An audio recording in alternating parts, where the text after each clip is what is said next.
What's up, my Century Units? It's the Century Man here, so back again with another classic WWE pay-per-view review. So, the half-year of Punk reached its climax on a show I'm going to talk about right now. That is WWE TLC 2011 at the first Mariners Arena, run out called the Royal Farms Arena in Baltimore, Maryland, on the 18th of December 2011. The attendance for the show was 9,000. This show received about 179,000 pay-per-view buys, a downgrade than the 2010 TLC show. That show received about 195,000 pay-per-view buys. Michael Cole and Jerry the King Lawler on commentary. For once, I think then and right now they end up doing the three-man commentary team. I hate that, they're trying to do what WCW did in the 90s, and yeah, it didn't really work out. The reason why Michael Cole and Jerry the King Lawler were commentating, Booker T was preparing for his match with Cody Rhodes later on their show. Get to that match later on in this review. So this is the first TLC since the brand split ended. They ended the brand split in the summer or the autumn of 2011. Yeah, they brought it back in 2016. I don't want to get into it. So anyway, so let's talk about the dark match. So the dark match, you had Drew McIntyre defeated Alex Riley in 4 minutes. Basically, technically 5 minutes. Wow, Alex Riley, man. You thought that Alex Riley's going to be the next top star in WWE. But he eventually becoming a jobber, and then he became a commentator in NXT. That was in like 2014. Then, wrestled in NXT before he got hurt, and then he got released. I think he's still wrestling to this day. It's just a shame what might have been. Yeah, John Cena buried him backstage. I don't want to get into it. So anyway, so the first match to kick off the show, we got Dolph Ziggler with Vicky Guerrero in Dolph's corner, defending the WWE United States Championship against Zack Ryder. I like this match. I like this match better than the previous match they had at Vengeance. That was a short match, Anyway, so it was decent for what it is. Ryder hit Dolph with the broski boots, and then Vicky basically got ejected from ringside because she put Dolph's foot on the ropes when the referee trying to do the recount. It was really back and forth. It wasn't a fantastic match. It was a fun match to watch. I think Ryder hit like a move up the top rope. I think it was a hurricane off the top rope on Dolph. That was a near fall. I think Ryder kicked out the famous, like Dolph. Some people compare Dolph to basically a rip-off. Yeah, he's basically right now is a Shawn Michaels rip-off. I think back then they comparing Dolph Ziggler to Billy Gunn. Because Billy Gunn used the famous. Was it the reverse leg drop? Ryder kicked out of that move. In the end, Zack Ryder hit the Rough Rider to beat Dolph and become the new United States champion. And also, they cut screen towards Zack Ryder's dad, who was at the tender show in the crowd. Because really the fans really got behind Ryder. They were chanting, "Let's go Ryder, woo woo woo." Because Ryder was getting over, he was getting over like gangbusters, he was doing the whole, he was doing his YouTube show called Z, True Long Island Stories. It was really getting over in 2011, This should be a big deal for Zack Ryder. This should be a big win. Unfortunately, this was the beginning of the end of Zack Ryder's time in WWE, Everyone knows the story that John Cena played politics. And by the way, this is the one and only pay-per-view that John Cena did not wrestle in 2011. The whole bulk of 2011, he wrestled in pay-per-views. I'm talking about pay-per-view matches in 2011 against The Miz, in 3 pay-per-views, and CM Punk, 3 pay-per-views. Wow, it's just the whole bulk, and R-Truth, at Capital Punishment. He wrestled a lot in 2011, John Cena. So it was the beginning of the rivalry between John Cena and Kane on the Go Home show to Raw. Kane made his return, and Cena buried him backstage. On top of Zack Ryder, and Thrush putting Ryder into Cena's feud with Kane. And a month later, Ryder dropped the United States title to Jack Swagger. That was bullshit. And then he And then basically, yeah, after Kane attacked in and Kane chokeslam Ryder through a stage, and that was the beginning of the end of Zack Ryder's time. As going to be a potential next top star. Unfortunately, it didn't pan out. Yeah, he went on to become the Intercontinental Champion, winning that ladder match at WrestleMania 32 in 2016. Unfortunately, that was forgettable. It was mostly time he was the jobber. Yeah, he was part of the Hype Bros. It's really funny right now, on our current timeline, he's feuding with Moose for the Impact World Championship in Impact Wrestling. I think he's main eventing Hard to Kill. That's next month, so I can't wait. And yeah, he's doing well in the Indies better than his time in WWE. But I think Zack Ryder winning the United States title on this show is the last good positive moment for Zack Ryder in WWE. So the next match, this is for the Tag Team Championships. We got Air Boom defended the Tag Team titles against Primo and Epico, with Rosa Mendes in both Primo and Epico's corner. I like that version of Primo and Epico. Way better than the Los Matadores gimmick in 2013 all the way to early parts of 2016. And I think there were a holiday brochure salesman when they're repackaged back in 2016, during the second brand split. They were selling like holiday brochures. That was truly not getting them over. I think they were kind of like jobbers at this moment in time. It's like funny right now, like in 2000, what was it, the Shining Stars? That really hurt them. They're just selling like brochures. That's not really getting over. They just want to see him. People want to see Primo and Epico. The 2012 version of themselves. Maybe it's that Los Matadores gimmick kind of ruined them. I don't see them being like main eventers or world champions. They really give them a push. Anyway, so the match between Air Boom versus Primo and Epico, it was okay. Wasn't fantastic. It wasn't good, but it wasn't great. But at the same time, it wasn't terrible. It was a thumb in the middle match for what it is of quality. Try to keep it short, simple. In the end, Kofi hit, I think it was Primo or Epico with the Trouble in Paradise for the win and retained the Tag Team titles. This was the last time Air Boom retained the WWE Tag Team Championships. Backstage or really outside, not in kayfabe, but it was behind the scenes. Matt Sydal, Evan Bourne, he got fired. Basically he violated wellness policy not once, not twice, but 3 times. Primo and Epico the following month won the Tag Team titles, not on Raw or SmackDown or a pay-per-view. They won the Tag Team titles on a house show. I think it was in California. And Evan Bourne suffered I think it was a fractured foot in a motorcycling accident. I think he dislocated his foot in 5 places. And yeah, he also violated the wellness policy. And then I think his first match back, he lost to Sami Zayn in a house show. This before Sami Zayn made his televising debut with the company. That's another story, another time. He got released. And this was the end of Evan Bourne / Matt Sydal's one and only run in WWE. I think he debuted in 2008 and it ended in 2013. Basically, you can call it 4 or 5 years. So he had the runs in PWG, Ring of Honor, New Japan Pro Wrestling, Impact Wrestling. He was doing the Third Eye gimmick. Right now he's in AEW. He's not really doing much in AEW, man. He's probably wrestled matches on Dark and Elevation, man. Yeah, it's just like he done well in the Indies, more or outside of WWE than he was in WWE. Yeah, he was. I don't think he won a single. I think the only title he won in his career was the Tag Team titles. He never won. He never won a singles title in his run in WWE. It's just a shame.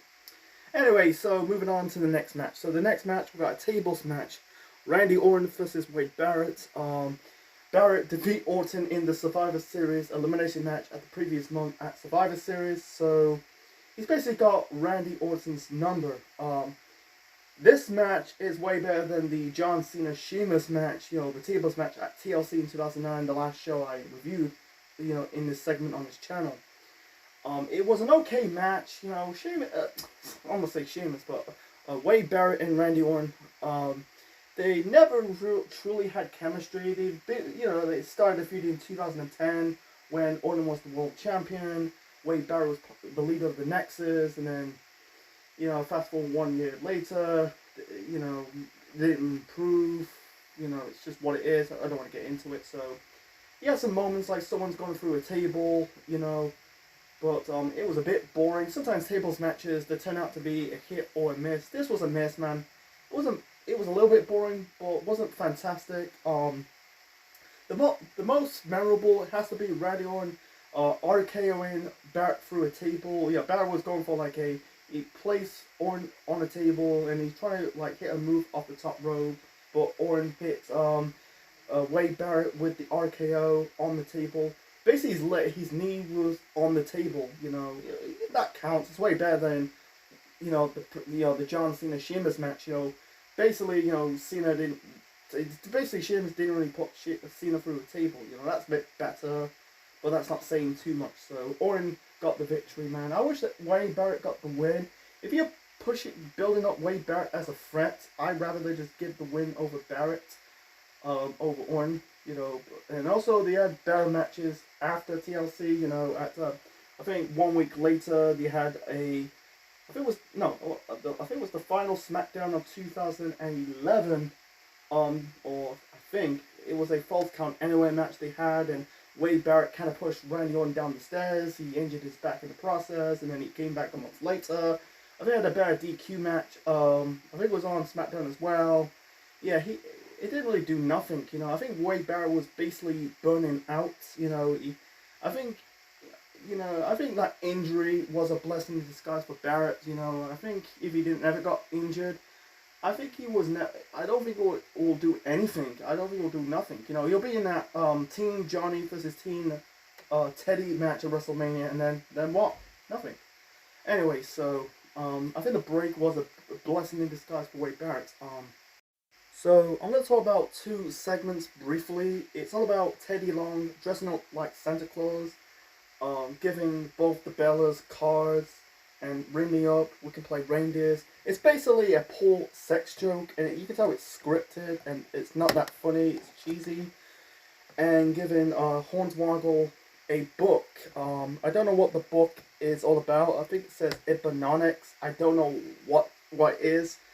Like I said it in multiple previous videos, when I'm doing pay-per-view reviews on wrestling, that, pay-per-view segments in pay-per-views in pro wrestling, it just do not work in my opinion. Pay-per-views in pro wrestling is designed for the live action stuff. Focus more on the in-ring action, less than the segments. It's just like these segments better off on Raw or SmackDown, not on a pay-per-view that people spend a lot of money at the time. Anyway, so let's move on to the next match. So the next match, we got Beth Phoenix defending the Divas Championship against Kelly. By the way, like the previous match and this match, there's no build to the last minute. It was just like add to the last minute. I don't get it. The match was pointless. It was a bit meh to me. They had better matches early parts of 2011. I like the match at SummerSlam. I also like that match at Night of Champions as well, but the Hell in a Cell match was disappointed. This was pointless. It was endless. No one really gives a fuck. It's just like it's what it is. The crowd. It was Divas matches. Women's matching in matches in 2011 in WWE. They're just piss break matches. Compare of women's wrestling right now. It's just taking it seriously. Yeah, in the end, Beth hit Kelly with the Glam Slam to win this match, and she retains the Divas Championship.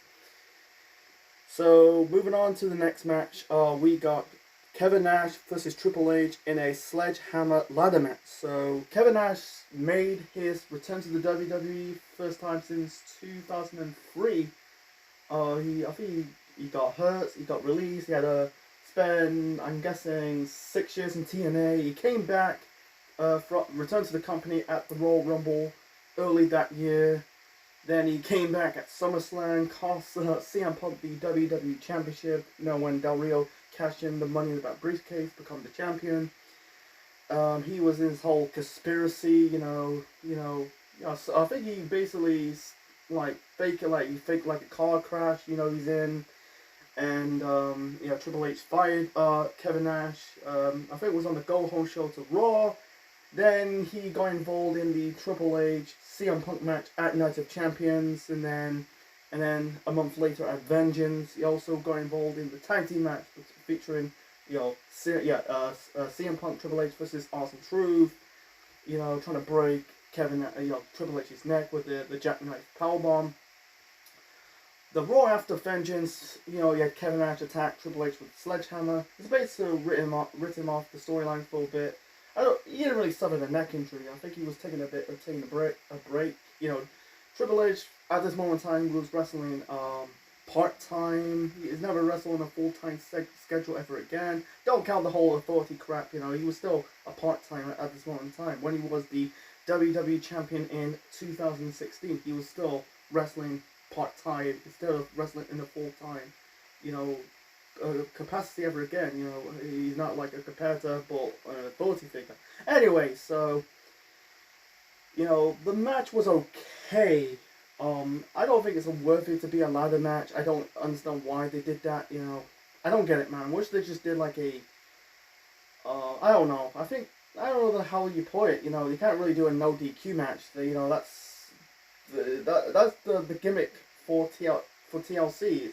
TLC's is based around a pay-per-view with matches feature a ladder match, chairs match, tables match, and a TLC match. So it's just what it is. I don't want to get into it. So yeah, it was a bit boring. Bulks of the match, you had Triple H working on the leg of Kevin Nash. Kevin Nash was in his 50s. I think he's 62 right now. He was so past his prime. He just cannot work anymore. He's not in his prime. Kevin Nash was never known for his wrestling. He's does the 6 moves of doom. He's known for his character. I was completely bored, and also Triple H was not selling the neck injury. It's just kind of thrown the storyline out of the table. What's the point? Kevin Nash attacked Triple H in the first place. Beats me. Anyway, so trying to keep it short and simple, folks. They were on the ladder. He was hitting Kevin Nash's leg with the ladder. I think he locked Kevin Nash, wrapped the leg around the ladder and locked in the for leg lock. I think they had a bit of the whoosh chance, go woo, because at the time Ric Flair was still with TNA. They were fighting on top of the ladder, and Triple H basically knocked Kevin Nash off the ladder. He can basically swing the sledgehammer into the face of Kevin Nash. He fell into the ladder. He took a nasty bump. He looks okay, man. He's a professional. He knows what he's doing. And then Triple H ended up attacking Kevin Nash with the sledgehammer. I think he hit the pedigree once. I think it's the only once in this match. And then in the end of the match, or not the end of the match, but the last few seconds of the match, you had Kevin Nash did the click, the too sweet symbol, and Triple H did the socket, the DX chant. Hit Kevin Nash one more time with a sledgehammer, pin him, and got his redemption over Kevin Nash for the win. This was technically Kevin Nash's final one-on-one singles match in his career. His final match was at the Royal Rumble in 2014. He never wrestled in a singles match ever again. I think he did. I don't think he wrestled probably wrestled in an indie show, but never on a major wrestling company ever again.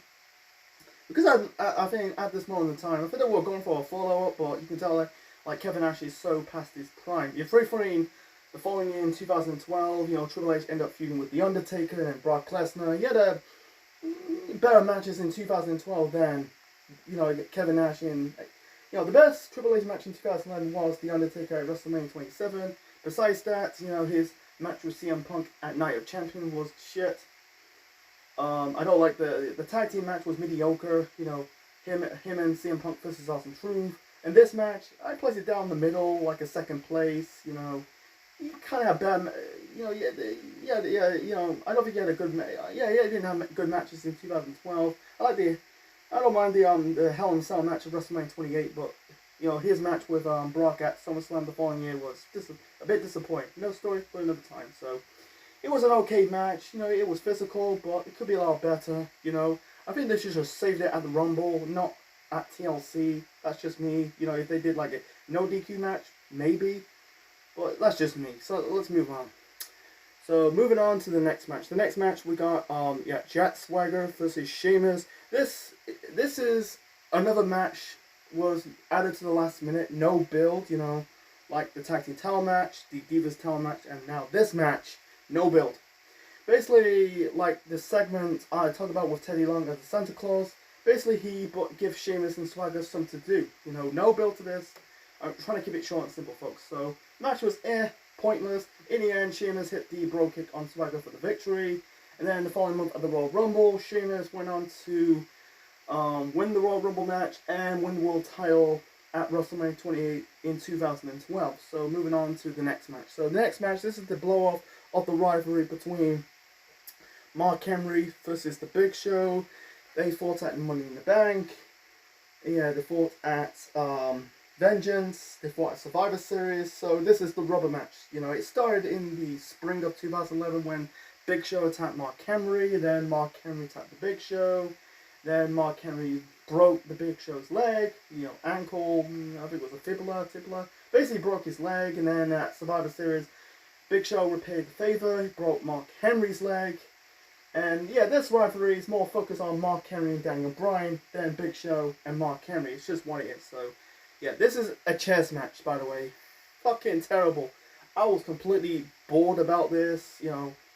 It was a bit better, but I don't know, this is a bit better than probably, yeah, this was not, I don't think it was that bad, you know, it's just a short match, because that's the moment in time Mark Henry is still injured, you know, still got the injured leg, the ankle, his leg was bandaged up during this match, so, you know, I hate these chairs matches, because it's basically punch, someone get hit by the chair, and that was it, I think like one more in the match you had, basically, Mark Henry wrapped the chair around Big Show's hand and broke the hand in the process.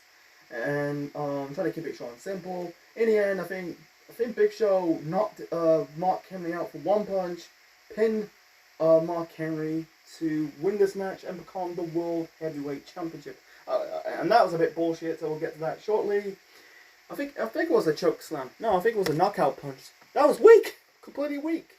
Basically, one knockout punch, and that was it. Unbelievable. One knockout punch. I think it was one knockout punch. It might be a choke slam, but Jesus Christ, man.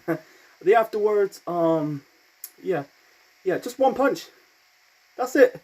And yeah, and afterwards you had Mark Henry I think he hit Big Show with the chair and hit him with the DDT, and then all of a sudden Daniel Bryan came out of nowhere, cash in his Money in the Bank briefcase, pin the Big Show, and become the world champion the first time. I know he was world champion before in ROH, but this was the first time in WWE. Grab the towel, run around with it, celebrate. He got in the face towards Michael Cole, says, because at the time, he had a rivalry with Michael Cole in the first series of NXT, with Michael Cole being the dick announcer. I think he said, "Don't start talk crap about me now," something like that. Basically, he tried to rub it in Michael Cole's face because, he called him a nerd. It's just what it is. It's Michael Cole's character in 2011. But Mark Henry. Wow, they did dirty on him. In hindsight, and I think this is not Mark Henry, Big Show's first world title win since I think he beating Brock for the WWE Championship at Survivor Series in 2002. Yeah, I think maybe people don't talk about his ECW world title reign. I said 2006. Because at the time, because the ECW title was relevant. It was unrelevant ever since. When Vince won the belt, the title was dead. Until Christian. It was too little, too late. I don't want to get into it. So. Anyway, so yeah, it's just what it is. In hindsight, I wish Mark Henry won the feud over the Big Show. I wish to see. I think Mark Henry holding the belt at WrestleMania, I'll be okay with it. Give him a run with it. because the world title reign for Mark Henry was basically, yeah, it was one last run for Mark Henry because he was touching 40. It was the last time we'll get a shot for the world title or single title ever again. You know, this is the one and not only. This is the one. He never won a single. Yeah, he won the European title in '99, but yeah, you know, as you know, this was like they gave him a good opportunity, did the Hall of Pain gimmick, and knocked it out of the park. And then to see that, you know, let's see like Mark Henry give Mark Henry a 3-month reign. He won it September, October, November, December. Yeah, 4-month reign as the World Heavyweight Champion. You know, I wish they give him a lengthy reign. You know, I don't mind. Like I said, I don't mind him holding the belt till WrestleMania. As for Daniel Bryan, you know, he said like, you know, when he won the briefcase, he said he's gonna cash the briefcase at WrestleMania 28. I wish they did that. You know, Seth Rollins beat him at the punch. You know, when he cashed the briefcase at WrestleMania in 2015 against you know, like in the match between Brock Lesnar and Roman Reigns. You know, Rollins beat Bryan to the punch. And that's another story another time. So as for Daniel Bryan, you know, this was his proper rise. You know, he debuted with the WWE in 2010, part of the first series of NXT. Then he was a cup of coffee with the Nexus. Then he got fired for choking ring announcer Justin Roberts with his necktie. He came back at SummerSlam that year. You know, Team Nexus versus Team WWE. Then he won his singles title belt against the Miz at Night Champions 2010. Had a good run with it, and then won the briefcase at Money in the Bank 2011, and then finally won the big. It's not the big one, but it won the world title. You know, for the first time in his WWE career. Yeah, he won. Like I said, he won world titles in Ring of Honor. That's another story for another time. So it was you know, I thought like Big Show will turn heel. He looks pissed off. You know, he won the world title again in 2012 when he defeats Sheamus at Hell in a Cell. Another story, another time. But unfortunately, that's not the case. You know, Big Show turned heel after he lost the world title against Daniel Bryan. That lasted about 7 seconds. Jesus Christ, 7 to 8 seconds. They mentioned it in the feud with Big Show, Sheamus, the following year in 2012. So yeah, but Daniel Bryan, he went on to have a great 2012. You know, winning, you know, becoming the world champion. Main event, not main event. He held the belt until WrestleMania 28. He got squashed by Sheamus. But yeah, the feud with CM Punk, you know, the whole stuff with AJ Lee, and you know the love triangle storyline, and also Team Hell No, and doing the yes chants and the no chants. You know, this was the proper rise of Daniel Bryan as a top guy in WWE until you know left the WWE this year in 2021. I think in our current timeline he's facing Hangman Page for the world title in the Winter is Coming episode Dynamite. I don't know, I haven't saw it yet, you know. It'd be too soon, you know. Danielson won the world title from Hangman Page because Hangman Page just won the world title from Kenny Omega at Full Gear. Anyway, let's move on to the next match. So, you know, it was just a moment, you know. But besides that, the Big Show Mark Henry match, shit. Let's move on. So the next match, we got Cody Rhodes defending the Inter-Continental Championship against Booker T. Cody was attacking Booker T. He was at the time was a ring announcer. He was attacking him for months now, not months but weeks. And then I think he had on an episode of SmackDown, Cody attacked his brother Goldust, you know, with the disaster kick. You know, it really, I think he basically had Booker T. I think it's one segment on SmackDown. I think it was Booker T singing like his version of Rudolph the Red-Nosed Reindeer to Cody. I can't remember. It's been a decade, but this is what it is. You know, like there was segments. There was two more segments that were better than the Teddy Long as Santa Claus segments. Yeah, basically had you know, basically Cody attacked Booker, you know, in segments. You know, he attacked him backstage. You know, I thought he attacked him. You know, in the you know he's going in his entranceway to get some heat, get to play mythical mind games. So yeah, the match was good. I think it was a decent match. Booker can still go. Yeah, he was in his mid-40s. He kind of still go. He hit the spinner Rooney. He's a bit slow. He's kind of past his prime, but he can still go. slightly. He was going for the scissor kick, but in the end, Cody hit not one but two disaster kick. And I think it's the first time he's not using the crossroads to win the match. So he hit two disaster kicks on Booker to win this match and retain the IC title. I think he had another match. I think he had a rematch on SmackDown for the IC title again. And then Cody won the rematch. So they never fought ever again. Booker ended up having matches in 2012. He competed at the Royal Rumble the following month, and then the Team Johnny versus Team Teddy tag team match at WrestleMania. But he never had one more run. I can still go. He's way better than he was a ring announcer. He's completely trash as a ring announcer. But let's move on to the main event. So the main event, we got a triple threat TLC match for the WWE Championship. CM Punk defending the belt against Alberto Del Rio and The Miz. This was match of the night in my opinion. They told a great story in the ring between Punk, Del Rio, Miz. It was physical, there was one spot, you basically had Punk he's going for like a bulldog, trying to bulldog Miz through a chair, but instead Miz countered it. He kind of super knee Miz into the barricade. There were like ladder spots, Miz hit, it's funny, Del Rio hit the Izagiri on both Miz and Punk went through the table. You had Ricardo Rodriguez basically trying to handcuff one moment of the match, trying to handcuff Punk on the ladder with handcuffs, and every time Punk getting handcuffed, he found a way to, find a way to escape. He did it on. They kind of handcuffed him on the I think it was the middle turnbuckle.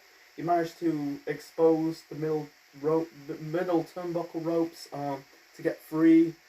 And Del Rio was physical. He kind of locked in the cross-arm breaker on both Miz and Punk. For Miz, he wrapped the ladder onto Miz's arm, locking in the submission hold. And then as for Punk, he used a chair and hit the locked in the submission hold. I think it was crazy bumps. I think Ricardo also went fall off the ladder as well, trying to help Del Rio get the victory.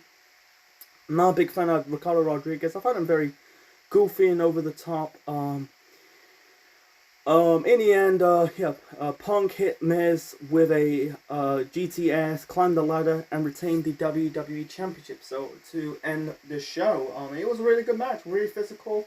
I think it's one of the top 10 best I'm talking about singles TLC matches. I know it's a triple threat in TLC history, not just tag teams. I think the top, basically the top 3, top 2. Basically for me, the top 2 has to be the TLC 1, TLC 2, and also John Cena versus Edge TLC, the TLC match from Unforgiven in 2006. So this is in the top 10. It was a really good match. It was physical. They told a great story in the ring. Del Rio took some time off. I think he suffered a groin injury, and you won't see Del Rio again until I think it was the Raw after WrestleMania 28 in a feud with Sheamus for the world title. Miz, I feel sorry for Miz. It's very funny that at the start of the year he was the WWE champion, and then he went downwards after losing the WWE title to John Cena. Yeah, Awesome Truth, that never went anywhere. Yeah, I think that Survivor Series match, him and Truth versus Rock and Cena really hurt him. I think it took him 5 years. The 1 year Miz really gained his momentum gained back his momentum was 2016, when he was the IC champion with Maurice and doing the comedy stuff, that was during the second brand split, but he kind of lost momentum, after 2011. Yeah, he was IC champion the following year in 2012. He was a babyface. Unfortunately, it didn't work out. He kind of got some momentum when he was doing the Hollywood gimmick. He's still doing that gimmick to this day. But I like Miz, but I think it was just he's kind of back and forth in his career. I think he is a good.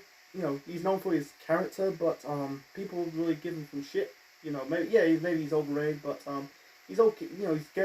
He's there for a character, but in the ring, he's okay for what it is. So, anyway, my final rating for TLC 2011, I'd probably give it, I'll give it a 7 out of 10. 7.5 out of 10. A bit better than TLC 2009. That's not saying too much. I think this show, like TLC 2009, was inconsistent. There were okay matches. The other thing in the bad to me, matches in the bad, they were not terrible matches, but there were pointless matches like the Divas title match. You had Big Show, Mark Henry Big Show, chairs match for the world title, and Sheamus versus Jack Swagger. That was completely pointless. And also Teddy Long as Teddy Long as Santa Claus. Like I said, don't do these segments on Raw or SmackDown. Just don't do it on a pay-per-view. Pay-per-view in pro wrestling is more for the in-ring action than just segments. The okay was the okay. They were not like the tag team title match, the tables match between Orton versus Wade Barrett, Triple H, Kevin Nash in a sledgehammer match, sledgehammer ladder match. It was okay for what it is. And that's it.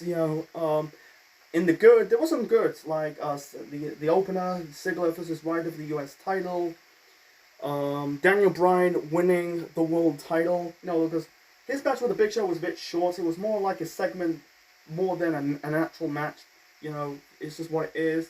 The Cody Booker T IC title match was fun. And also, the match of the night has to be the triple threat TLC match for the WWE title between CM Punk, Del Rio, and Miz. That was fun to watch. So yeah, I think like the overall great for the half year of the half year of Miz. I'm gonna give it like a 7 out of 10. Because I started it when I reviewed the Raw when Miz cut the pipe bomb promo. Yeah, I think it wasn't bad, but at the same time wasn't great. It right down the middle. It could be a lot better. I think like losing to Triple H at Night of Champions, and also the tag team losing 3 pay-per-view matches in a row between September and October time really hurt him. People say when he defeated Del Rio at Survivor Series was basically paper under the cracks. It's debatable, but I think it was good. It kicked off his 434 days reign as WWE champion. Well, basically 13-month reign, 14-month reign as WWE champion when he dropped the world title to The Rock at the Royal Rumble in 2013. But besides that, he went on to have a good 2012. It's kind of like it was a he had a good 2011, but not a great one. It could be it's just what it is. So anyway, so hope you enjoy it. I'm gonna leave you to the central unit. What kind of story arc in WWE I want to do? For 2022. What story arc? Like I had not decided to do the evasion storyline, so that was just pointless, waste of time. I prefer like covering Punk's year than reviewing the evasion storyline. That was just completely pointless. So anyway, so hope you enjoyed my review of WWE TLC 2011. Like I said, leave me on in the comment section below what story arc you want me to do next time. If I start doing story arcs in pro wrestling, whether it's in WWE or WCW or even ECW, maybe in TNA, who knows. So yeah, next time on the classic WWE pay-per-view review segment. So the last classic WWE pay-per-view review of 2021. It won't be in the last week of 2021. It will be at Christmas time. So let's go in the year 2001. The Evasion storyline is over, and that was officially the end of WCW, but they got one more piece of WCW's history. That is the World Heavyweight Championship. So how Chris Jericho, a former WCW guy, defeat one of the 2 biggest stars of the Attitude Era.